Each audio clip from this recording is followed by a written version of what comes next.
শ্রাবণের বৃষ্টি। বৃষ্টি শহরের এক ভিন্ন রূপ নিয়ে আসে। কবির ভাষায় বৃষ্টির ধারা ভেজা শহর যেন নতুন করে বাঁচার ধারা। ধূসর আকাশ, ভিজে রাস্তা, কিছু পুরনো স্মৃতি, কিছু নতুন আশা। বৃষ্টির শব্দ মনের গভীরে, কিছু কথা, কিছু ব্যথা বৃষ্টির সুরে। বৃষ্টি ভেজা ঢাকা সেনানিবাস। ঢাকা সেনানিবাস বাংলাদেশের একটি গুরুত্বপূর্ণ সামরিক ঘাঁটি এবং বাংলাদেশ সেনাবাহিনীর সদর দপ্তর এখানে অবস্থিত। এটি ঢাকা শহরের উত্তর পূর্ব প্রান্তে অবস্থিত এবং এর ভেতরে বাংলাদেশ বিমান বাহিনীর সদর দপ্তর রয়েছে।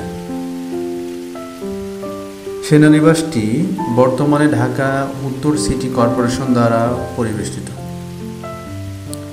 এখানে বাংলাদেশ সেনাবাহিনীর সদর দপ্তর ও বিমান বাহিনীর সদর দপ্তর অবস্থিত। সেনানিবাসটি মূলত সামরিক কার্যক্রমের কেন্দ্রবিন্দু এবং এর ভেতরে বিভিন্ন সামরিক ইউনিট ও স্থাপনা রয়েছে।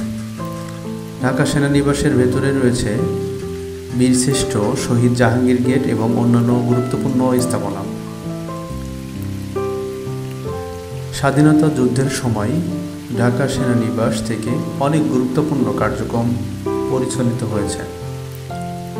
ঢাকা সেনানিবাস 1952 সালে প্রতিষ্ঠিত হয়। সেনানিবাসটি দেশের সামগ্রিক ইতিহাসে একটি গুরুত্বপূর্ণ স্থান দখল করে আছে। সেনানিবাসে বৃষ্টি হয়েছে, সকাল থেকে আকাশ মেঘলা ছিল, মাঝে মাঝে হালকা বৃষ্টি। পরিবেশটা খুব শীতল করে আছে। বৃষ্টির কারণে ঢাকা সেনানিবাসের পরিবেশ বেশ শান্ত ও স্নিগ্ধ। বৃষ্টির কারণে জনজীবনে কিছুটা প্রভাব পড়ে, তেমনি ঢাকা সেনানিবাসের পরিবেশও বেশ মনোরম, শান্ত, স্নিগ্ধ।